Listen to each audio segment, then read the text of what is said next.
Welcome to the BreakPoint podcast and our Q&A segment, Ask the Colson Center. I'm Shane Morris, host of the Upstream podcast and one of the writers for BreakPoint.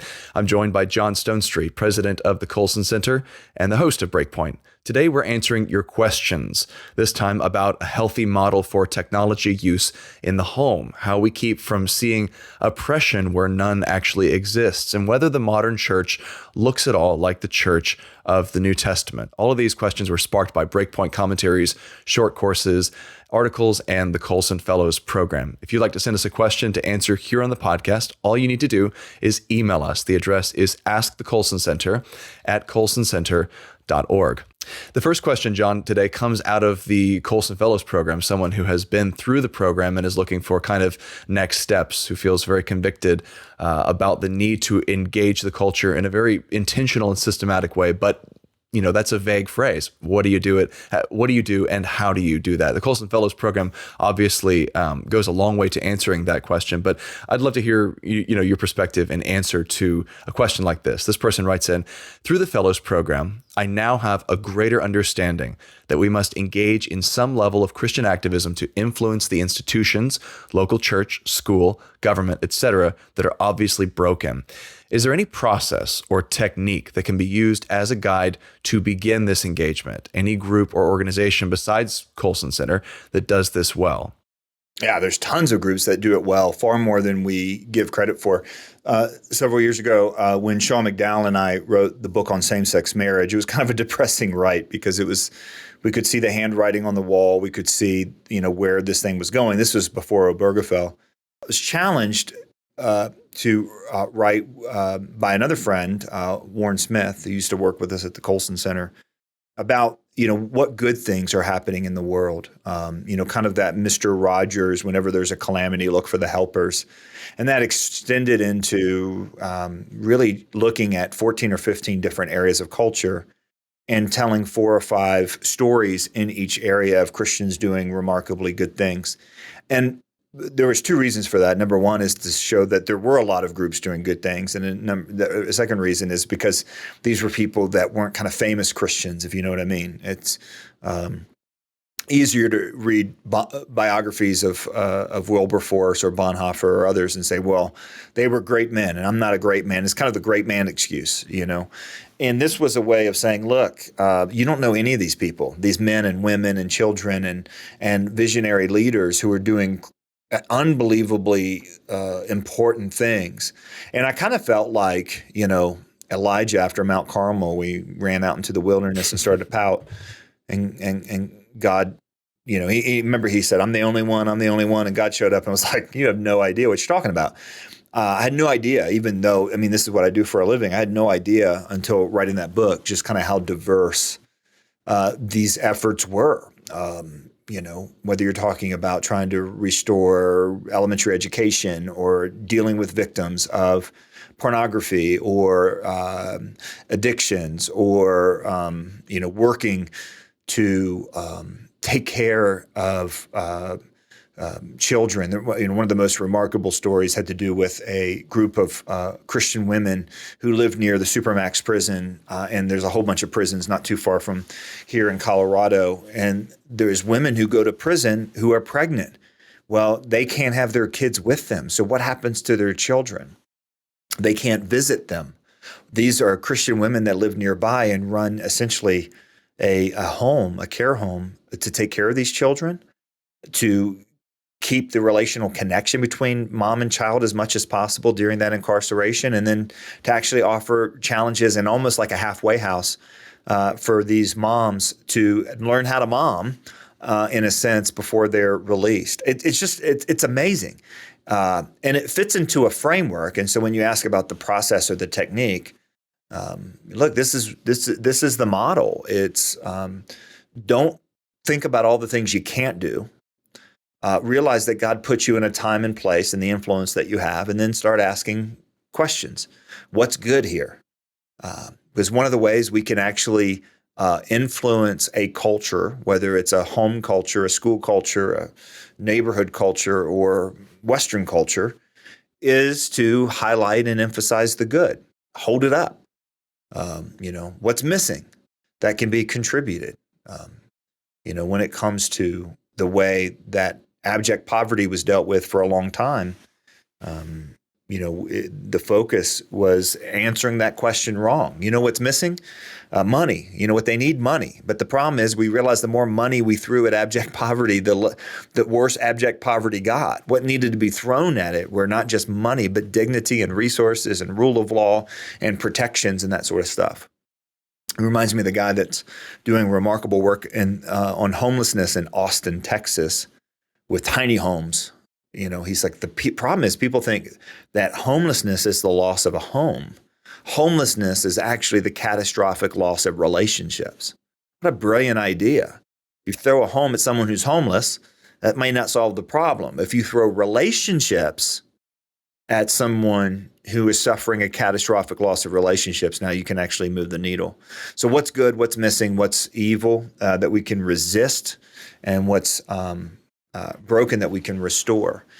And, in that front, when you start looking around, and again, I'll point you to the Mr. Rogers idea, look for the helpers. It doesn't mean that everyone's doing it well, right? It doesn't mean that people, and this is one of the hardest things we deal with, Shane, is I come across stories of people doing remarkable things, and we don't agree on a whole bunch of stuff. Maybe we agree on Jesus, maybe we agree on the Bible, maybe we agree on salvation. But, maybe we disagree on gender and marriage and that sort of stuff. And it's hard because I want to say, look at what they're doing here and saying the reason that this works is because they're doing it biblically. And by the way, their thinking is wrong over here. And we've got to be able to parse those things out. There's even going to be cases where I look at, non-Christian organizations or not explicitly Christian organizations that are right because all truth is God's truth. And if they're right about how they're dealing with a particular problem or advancing a particular good, it's because of natural revelation. It's because of common grace. It's because we live in the same world, that is created by God and that has rules. And it's okay to hold that. But the good news is listen, God has his Christians everywhere. God has his Christians everywhere doing everything. Every year at Wilberforce Weekend, we try to highlight some of these. I'll give you an example for this coming year. We've rolled out all the speakers. You can go to wilberforceweekend.org. I'm really excited because I'm going to talk about redeemed life. We're going to hit for the first time we've done in Wilberforce sports because there's this guy. I've known this guy for a long time. He was actually my college basketball coach.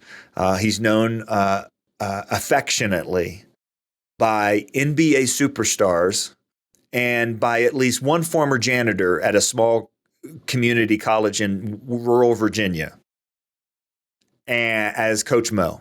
He's known by former players who weren't good enough to play at really good programs. We played, at a small little college and had a lot of fun, like me, and people at the top of the game right now in the world, literally, affectionately, as Coach Mo. Coach Mo is placed by God in a particular place to help bring light, truth, faith, goodness into a complicated space, which is sport. And a space that's only getting more complicated the more confused we are about what it means to be human and what it means to be boy and girl and everything else. God has Coach Mo in an amazing place. And I've traveled with him across the Southeast. He treats people that he meets at rest stops and people that he meets at the NBA on TNT studios the same. It's going to be cool. So that's an example of there's people. God has his people everywhere. Because ultimately, if anything's being restored, if anything's being forgiven, if anything's being really advanced, that's good. God's doing that work, and we're just joining in anyway. Andrew Peterson has this great remark in his book, Adorning the Dark, where he quotes Samwise Gamgee in The Lord of the Rings, and he talks about tending your own little patch of garden, and how that's kind of Sam's dream. That's his idea of the good life. And he connects it to our calling and how in our, 70 years on this earth, we can only do so much. We can only devote our resources, our time, our energy, our intelligence, our families to so much task before it's all done. And when we tackle a question like, what's the next step? What is the system for influencing institutions, so the church, school, government, that are obviously broken? I think we have to be very, very careful with where we set our targets and how broad our target area is. We as individuals, like Chuck used to say, or like the sign on his desk used to say, are called to faithfulness, not success. And often, especially in a hyper-connected age, we can look at all these institutions arrayed in all of their, I won't say majesty, in all of their tragedy, and think, my goodness, what a task! What can little old me do to change this world, to turn all these massive ships around? It's going to take so long. And I don't think we're called to that. And that was Andrew's point. It sounds like the kind of the attitude that Coach Mo has, and the folks that you're talking about, where we're called to a very particular and limited space in which God expects us to be faithful and use our talents and resources and mental capacity and so forth to glorify Him.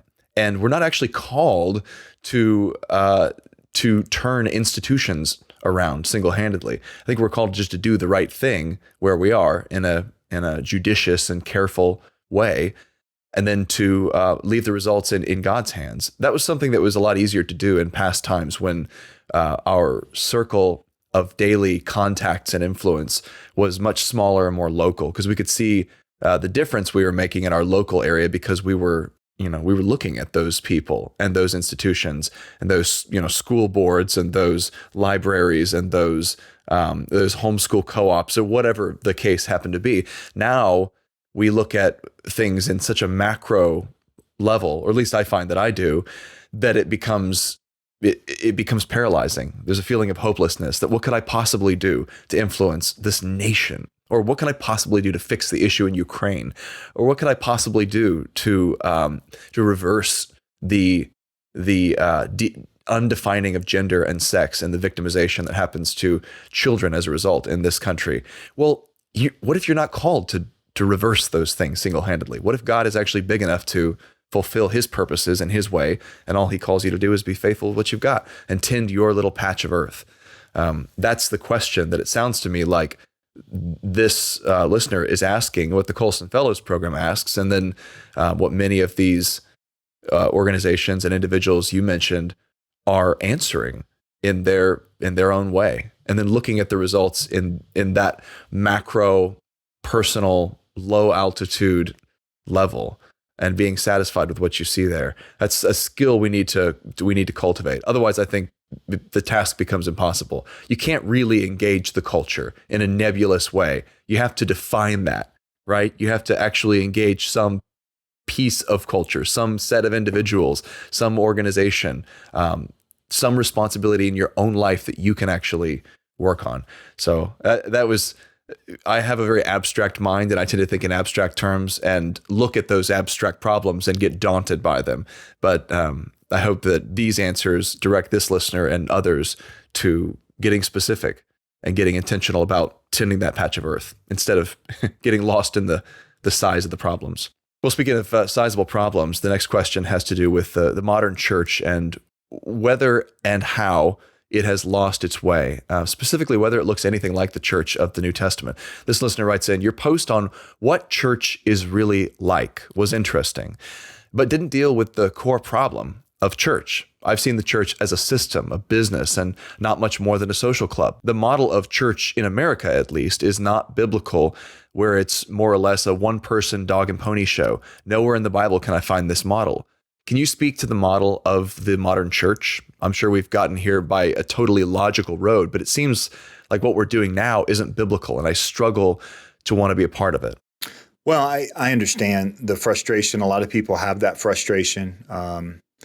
I don't know what though it means by what we're doing now isn't biblical. I mean, what do we mean by we? Like every church in America today, every church in one particular city? I don't know where this listener comes from, or around the world. I mean, there's two things to remember as someone who has also been guilty of being critical of the church, and I think oftentimes for good reasons.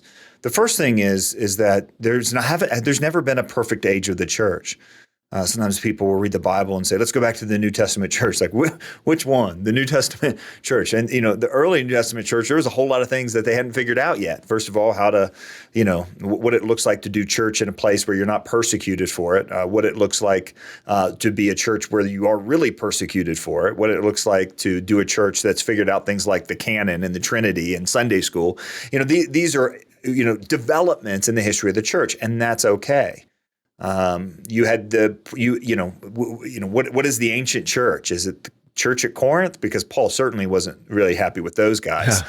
He kind of liked, Philippi. You got a list of churches in Revelation you could pick from. Yeah, right. You kind of look at the 7 churches in Revelation, and that batted less than 500 too. So, in other words, there hasn't been a golden age or a perfect age of the church. Here's why: the church is made up of people, and people are flawed, and there's always power struggle, and there's always confusion. Paul says this. He goes, you got people over here doing this and people over here doing this. And here's what he says. He goes, but you know what? The gospel is being preached, and that's what it's all about. And the one thing we know that is true about God is that when he wants to speak, he does. And when he wants to move, he will. And our best efforts to get in his way are futile, because God gets what he wants. And apparently what God wanted to do is build the church. Jesus said as much. The gates of hell aren't going to be able to stand against it.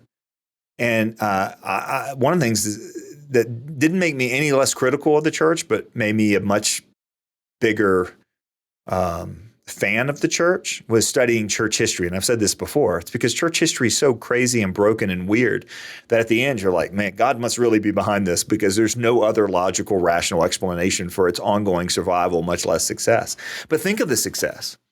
Think of how many things in the world has changed because of the church and the influence of the church, and yet it's never had a golden age. Now, this is not to say that we don't have distinct real problems today. Absolutely, we have distinct real problems today. And one of them is what this guy talked about, a one-person dog and pony show.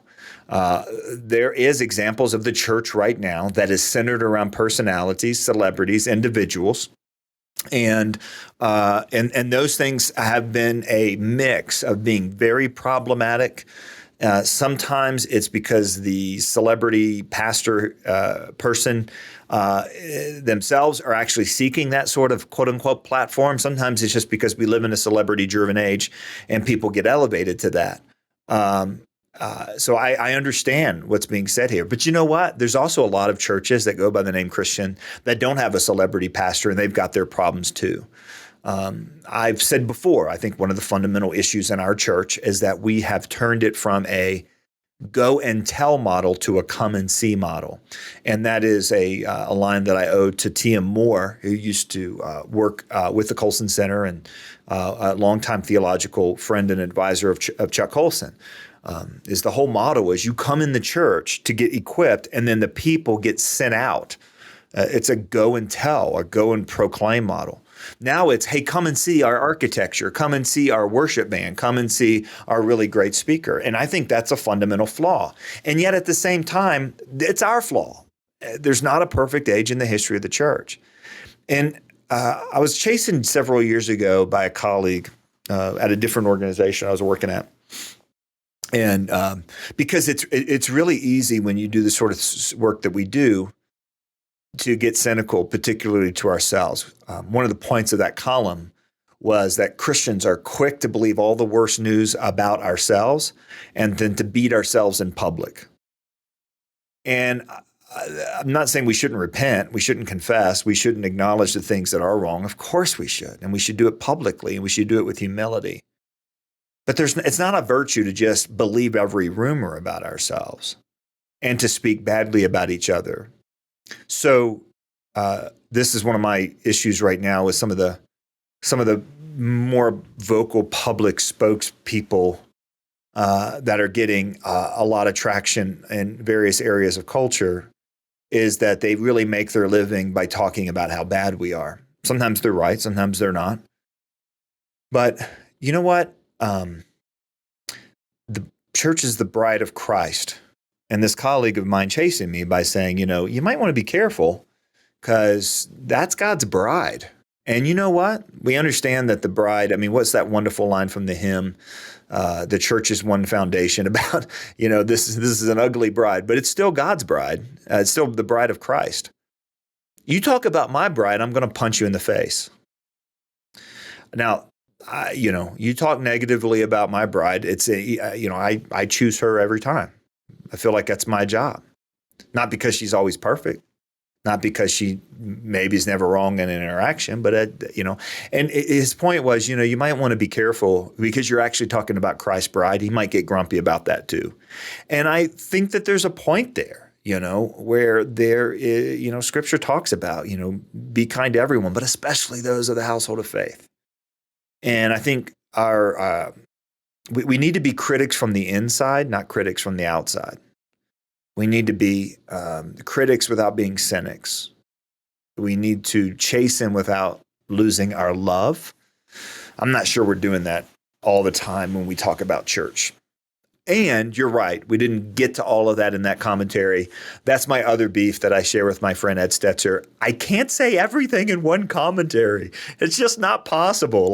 There's a whole bunch of them. I'm sure we've said these other things in other places, but you can't always cover all the dot all the I's and cross all the T's. Well, here's a follow-up question then, John. How do you approach church leadership, pastors, elders, what have you, when you see something that needs correcting, addressing, attention, or rebuke, but you don't want to contribute to the sort of pile-on against the church? You don't want to be insulting Christ's bride, but you also want to be a good custodian and keeper. I mean, what is the approach there for, say, a lay person who, that's a good question. Either works in a ministry like this or maybe just works in a regular job? I think it's a good question. I think number one is to have a good bit of discernment. In other words, let's really discern between what is a core gospel issue, a core issue of truth, and what is a matter of preference or inference. So, for example, having a different set of priorities, within the church about this ministry needs to be done or that needs to be addressed, it may not be an issue of faithfulness. It may be an issue of priorities, and it may be an issue of limited resources. It may be an issue of, this is what I know to really care about, and that sort of thing. So I think that level of discernment takes care of about 70% of the grumpiness in church. It doesn't matter that it doesn't mean that your priorities aren't better than your pastor's priorities. It just means that there is a respect that God has, given him the stewardship over that body, not you. And there's a level of respect. You and I spent a lot of time talking about this, and we spent a lot of time talking about this during the pandemic. I think that there were some ridiculous things that took place during the pandemic. Our reaction to it, it showed that we were more concerned about, fearing, things that we shouldn't fear, things like that. But if you're going to leave a church, it better be about more than masks. That's all I'm saying. Trust me. Anyone that has hung out with me knows that I have opinions about these things. But you're talking about family. And I just think questioning priorities is the very, very first place to start and say, look, is this a make or break issue or not? Or is this a pet issue? The number of times we will take a pet issue and turn it into a make or break issue, and it's just not legitimate. And I think seek counsel on that so you know the difference. The second thing is going with an amount of grace to the pastor. Because we are so shaped by consumerism, we treat this as a product. So we treat talking to the pastor like we would talking to the manager at Starbucks because we got the wrong drink order. And I don't think we talk to each other like brothers and sisters. I'm stunned sometimes. And look, I've got friends who I love that they engage with BreakPoint and the Colson Center, and I still consider them friends. And yet they'll disagree with something I say, and they'll post on Facebook, and you're like, did you just say that about me? Like, me. Like, we have hung out. And it's like, Stone Street's drunk the liberal Kool-Aid. And I'm like, what are you talking? I mean, like, it's just hilarious. And I don't care. Honestly, I have pretty thick skin. It's part of the gig. But I just think, like we need to cut each other a little bit more slack than this. We need to, give each other a little bit more of the benefit of the doubt, because this is part of what it means to complain as an insider, not as an outsider. So first, discernment. Second, grace. Third, and this is huge, and my wife's really good at this, because she runs our Colson Fellows cohort here in town, and she also runs like 3 other things. And so people will come to her with like, here's what you should do. And, we always joke about how, Chuck, God loved us and Chuck had a wonderful plan for our lives. But we know those people that have a wonderful plan for our lives. And like, here's what you need to do to make this better. And my wife's really good at going, yeah, what's your plan, to make a difference here? In other words, it's like, if this is what you are convinced needs to change, there's a big difference between going to the pastor and saying, hey, I'd like to try this, or I think this is important, and here's a resource that I'm going to actually, do, or, we need to spend $1 million on carpet, and here's the $1 million, and going and saying, here's what you need to do, and if you don't do it, you're not being faithful. So a lot of times that discernment, that grace, and that generosity with time and solution fit together.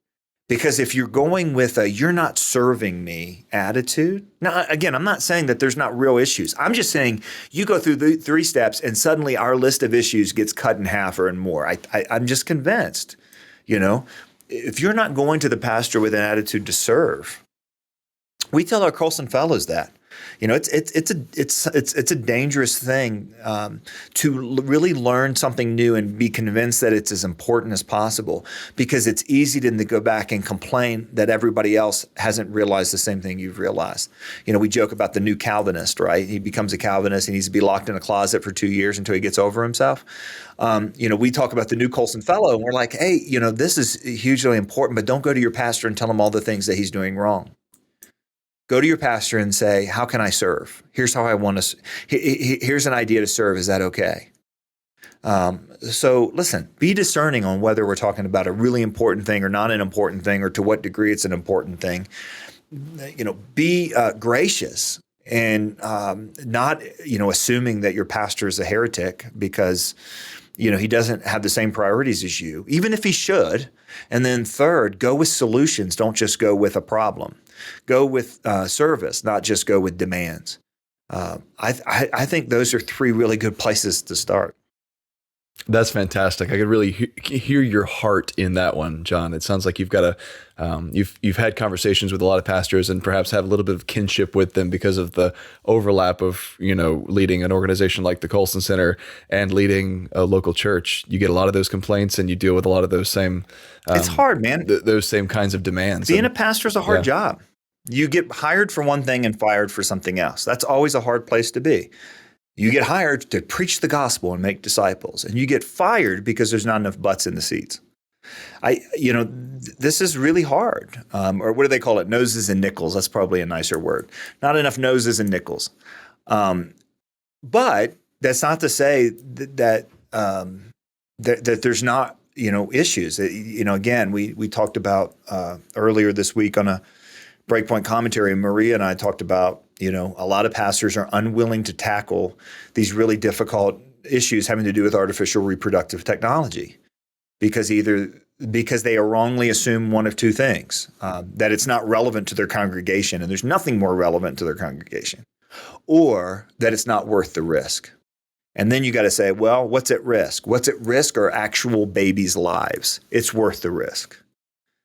So, you gotta say what you gotta say, but man, we live in this generation where I always think of that quote from Friedrich Nietzsche, all truths are bloody truths to me.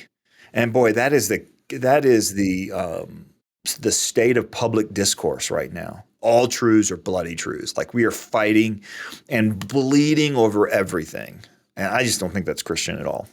The next question is a wonderful bit of introspection and a wonderful bit of sort of caution when it comes to how do you identify oppression and keep from creating the sense of oppression through suggestion. If that doesn't make sense, let me read the question. From your commentary on trigger warnings, I wanted to ask you a question. I'm of the opinion that if people you trust tell you you are systematically oppressed, whether that's true or not, you will see oppression where none exists. There's a danger where I think we hear from people that they're oppressed, but we don't actually recognize their oppression because we think it's self-described or self-induced. And in that, there can be a priest in the Good Samaritan stories. How should we approach this cultural moment where it feels like everyone is triggered and nearly everyone says they're oppressed? And let me take a brief stab at sort of paraphrasing this question. How do we, on the one hand, keep from inducing oppression by suggesting there's oppression? And then on the other hand, how do we keep from indulging the tendency of induced oppression? And then on the other hand, how do we keep from ignoring real oppression and ascribing it to this sort of suggestion? Yeah. Boy, I tell you, if the Bible is to you a collection of random text of good advice to have a happier life or a moral life, you're not going to be able to tell the difference. The only way to be able to navigate these kind of walk and chew gum things that we are dealing with on so many different areas is to have a foundation that goes back bigger than the cultural moment we're in. The cultural moment we're in is like a game of whiplash. Like, this is an oppression, this is an oppression, this is a problem, that's a problem. What I love about Scripture is that it offers the larger story to contain the moment. It's kind of like sometimes when I'm speaking to students, I'll talk about the Lord of the Rings and saying, what if I told you that I stopped reading the books when Gandalf, fell off that, that bridge and that mountain. And you'd be like, wait a minute, that's not the whole story. And sometimes I feel like we're looking at questions of justice and truth and morality and goodness and beauty and everything else from this moment and forgetting that this moment's part of a larger story. The only way you can define right and wrong is if there's something outside of ourselves to define right and wrong. The only way you can define justice is if there is actually a sense of justice. Lewis says, the only way you know a line's crooked is if you know what a straight line is. And it's such an important point, isn't it? That the only way to do this is from a Christian worldview. And what I mean by a Christian worldview is a larger story of reality that the Bible offers that tells us what is real, what is true, where history is headed, what's wrong with the world, how it's going to be fixed, and who we are. We've mentioned a couple times this framework of content that we've developed over the last several months. And really it starts with the story, what is true and what is real, and goes to the human person, who am I? And then it goes to, mission, how should we live? And you don't do the how should we live, like what should I be mad at, if you don't start with what is true and what is real. Because otherwise you're mad at inconvenience or you're taking on somebody else's offense. I mean, we get a lot of emails telling us who we should be mad at, don't we? And the only way to navigate these things is to start by going, this is what's true. I get a lot of emails telling me what Chuck Colson would have done about some particular political issue. Maybe he would have, but as much as I'm grateful and build and aim this organization and all of our content in the direction where I think Chuck pointed us, the more important question is what is true and what is good and what is real. And that's what Chuck talked about. You can still hear that raspy voice going, truth, we need truth, and because we need truth. We don't need WWCD, we need, WW, GD. What did God do? That acronym broke down, but you know what I'm talking about. The idea here is there's no way to tell the difference on these things unless you have a fixed reference point. The reason we're so quick to take up somebody else's offense or to dismiss somebody else's offense is because we're like the person trying to navigate their way out of the woods with a compass that always points at them. If you don't have a fixed reference point, I've been thinking a lot about this, Shane. I actually wrote this down in Sunday school yesterday when I hope my my pastor isn't paying attention, isn't listening here. But I kind of got mentally on a rabbit trail as he was talking about Francis Schaeffer, which is really good. I haven't really thought about Francis Schaeffer in a long time, but I was thinking about how Francis Schaeffer talked about the crisis of truth and the crisis of morality, and that we had a catastrophic loss of truth. Right? That was he is there. escape from reason, some of those things, and a catastrophic loss of morality. He was talking about how, the Romantics, if you look at how then should we live, and just kind of the history of how we lost our way. He was talking about morality and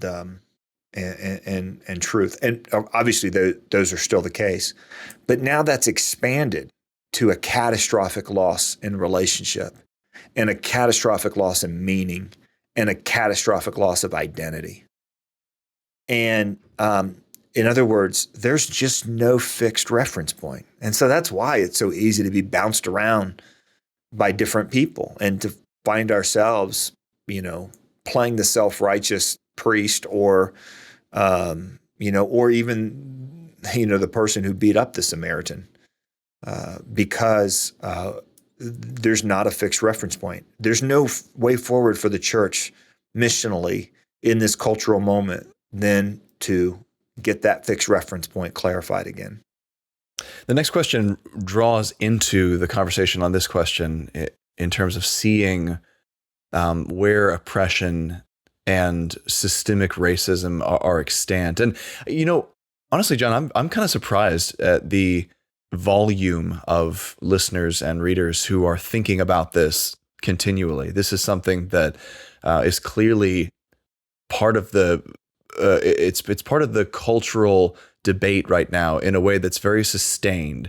And we're talking not in terms of, how do you treat people, but so much as what are our core principles? What are the things we actually believe about the definitions of words, about the reality of these types of sin and what level they occur. So this person asks, our institutions have failed so many, yet many just ignore them because it doesn't affect them directly. At one time, there was anti-Irish sentiment and anti-Catholic sentiment in America, but that's disappeared. Yet there is still racism, and those who say that racism either doesn't exist or you can't legislate it away. Can you help me understand why we don't see the anti-Irish and anti-Catholic sentiment, for example, yet racism against African Americans and Asians and Hispanics is still present? Yeah, I don't know. I'm sure there's a lot of historical forces, and some people other than I could probably walk through that. But I do think we see partiality beyond just the racial one. And here's why. The current narrative, for example, is that the source of racism against African Americans, Asian, and Hispanics is all the same, and that's whiteness. The fact of the matter is, on the ground, is that there is racism between African Americans and Asians, and between Hispanics and African Americans, and between Caucasians and everybody else. And I mean on a personal level, and yet it's way better on a personal level than it's been in many communities, and it's not in other communities. And you might not have anti-Catholic and anti-Irish sentiment, although I could take you to a couple of necks of the woods and find you some anti-Catholic sentiment pretty quickly. I can find you anti-Southern sentiment. I can find you anti-Christian sentiment. I can find you, anti-male sentiment and anti-female sentiment in response. In other words, I'm not saying that racism doesn't exist, but I'm saying that racism itself is an expression of a deeper sin that the Bible calls partiality. And that idea of partiality becomes, it's not unrelated to race, but it's not fundamentally rooted in race. It's fundamentally rooted in our capacity after the fall to dehumanize one another. In the cultural context that we live in, which is influenced, by ideas and by dominant ethnicities and all kinds of different things. And certainly financial situations do this, because there's always partiality, by the way, between rich and poor. That's something that Paul talks about in Corinth. And we continue to see today, whether we're talking about, the rich people who want to defund the police and pay for their own police in their own neighborhoods, or whether we're talking about the reverse of that, where those in impoverished neighborhoods hate wealthy people because they're wealthy. our tendency to dehumanize another takes all kinds of different forms. And in certain cultural moments with all kinds of cultural forces at play, then it moves into one direction or another. And that's why I think that racial narrative is certainly part of it. And it's because there's this whole history that has shaped it. And that history persists in some parts of the country. It really does. But it's, it's also a form of this to say, well, the only people that are ever guilty of racism is this. You're missing that this sin of partiality is something that exists across the board. And in certain times, in certain places, in certain cultural moments, even if those cultural moments last over this span of, several decades, or even beyond, like we have on some issues, it's still just not about, skin color or ethnicity. We will find ways to dehumanize other people any and every way we possibly can. It's just what we do. Well, on our whirlwind of subjects today, we're moving now to technology use and how we wisely navigate the array of choices and channels and devices that vie for our attention. This person wants to know, is there a healthy model for technology use with teens? I feel like they need to have it, especially for schooling and the like, but I can't get around the fact that when I was a kid, my nose was in a book the majority of every day. When my kids are in front of technology, it just feels so different. Can you help me understand why this is and what some resources might be to help me think well for technology use in our family? Yeah, I mean, it's an important thing to remember that books were technology too. I know we don't think of books as technology, but at one point that was a new technology, the printed word put together, and it changed the world and it brought about really good things. Back in my day, we had to use scrolls. We had to unroll them all the way across the room. Yeah, that's right. Yeah. And everything was written backwards. Yeah, I mean, there's the technology has done this to us. And that doesn't mean all technology is equally good or equally bad, or it doesn't change things. Right. People worried about. I used to think that. I used to have that attitude, John, that if that all technology is just morally neutral, and that it doesn't really tend in any direction at all. No. I don't think that anymore. The medium is the message, and it's always been the case. Neil Postman talks about the newspaper, and that one of the things the newspaper did is that it gave everyone the impression that staying informed was actually doing something. So you could be informed about a tragedy halfway around the world and not care about what happened to your neighbor last night, and that was a very real thing. That was, it's a part of technology. Some people would say you got your nose in a book all day. You don't know how to fish, run a trot line, or, skin a deer that you just killed. That's what reading books will do for you. You don't know how to work for a living. You hear these sorts of things about every technology. All that to say, our current digital technologies, which I know is the question, has some real challenges. Challenges because we live in a cultural moment of a loss of identity, a loss of relationship, and a loss of meaning. So in certain cultural contexts, these technologies will take on different challenges, especially, a context like ours where you have a weakened family unit, then the impact of technology is escalated. And there's challenges in and of technology itself, right? Something that's fully immersive versus something that just deals with one of your sentences. Something that can give you a false sense of reality when there's real reality right next door. I think a lot of people have thought about this and they thought about it helpful. So I'm just going to point you to three places. I think these are the three most helpful people that I know of on this topic. The first is Sherry Turkle. Sherry Turkle, her last name is like turtle, but with a K. Has been writing and studying on technology and what it does to us for a long time. She's at MIT. She's not a believer. So if you want to engage her stuff, I'll give you 2 points, 2 places. Number one is her book, Alone Together, and her more recent book, which I can't remember the title. Alone Together is talking about some of the challenges unique to this kind of technology. And then the new book is talking about how you can actually continue to structure and build relationships in this context. She's not a Luddite. She doesn't think technology is going away. So she's trying to give strategies for getting around that. Very simple things like, for example, she talks about sacred space. Have some tech-free areas of your life. If you want the initial point of this to decide whether or not you want to buy the book, look up her TED Talks. She's got 2 that I know of. She may have done more since then. But Sherry Turkle on the TED Talks, just really good. So that's number 1. Number 2 is Andy Crouch. Andy Crouch has a book called The Tech-Wise Family, and he talks about this in the context of technology as a family. I think it's really great. Also gets to some really good strategies there. The third source is Kathy Cook. Dr. Kathy, the CEO of Celebrate Kids, her book is called Screens and Teens. What I really like about this book is that she goes through very carefully 5 lies that digital technology tells us about ourselves and the world.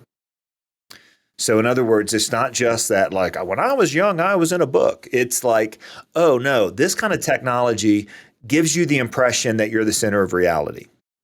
This kind of technology gives you the impression that you deserve whatever reality you want.